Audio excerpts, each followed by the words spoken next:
ലഹരി ഉപയോഗത്തിന്റെ ദോഷഫലങ്ങളെക്കുറിച്ച് വിദ്യാർത്ഥികളിൽ ബോധവൽക്കരണം നടത്തുന്നതിന് ഇരിങ്ങാലക്കുട സെന്റ് ജോസഫ് കോളേജിൽ ലഹരിവിരുദ്ധ പഠന ശിബിരം തുടങ്ങി. കോളേജിന്റെയും കാലിക്കറ്റ് യൂണിവേഴ്സിറ്റിയിലെയും NSSന്റെയും കേരള ലഹരിവിരുദ്ധ വേദിയുടെയും ആഭിമുഖ്യത്തിലാണ് ക്യാമ്പ്.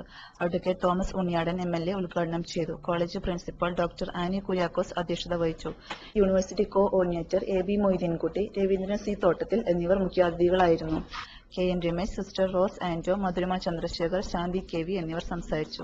2 ദിവസങ്ങളിലായി നടക്കുന്ന ക്യാമ്പിൽ പ്രമുഖർ വിവിധ വിഷയങ്ങളിൽ ക്ലാസ് എടുക്കും.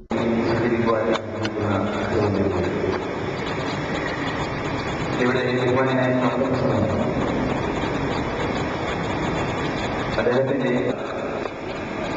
കർമ്മമണ്ഡലങ്ങളിൽ നിഷ്കളങ്കമായി ആത്മാർത്ഥമായി ജോലി ചെയ്യാൻ ശ്രമിച്ചുള്ള ഒരുപറ്റം യുവതി യുവാക്കളായുള്ള ഇത്തരത്തിലുള്ള പ്രവർത്തനവുമായി മുന്നോട്ട് പോകാനുള്ള നല്ല ചിന്തയും തീരുമാനവുമായി മുന്നോട്ടുണ്ട്. അതുകൊണ്ട് തന്നെ നിങ്ങൾ സമൂഹത്തിന്റെ രാജ്യത്തിന്റെ ഒന്നാകെയുള്ള അഭിനന്ദനം അറിയിക്കുന്ന ആളുകളാണ്.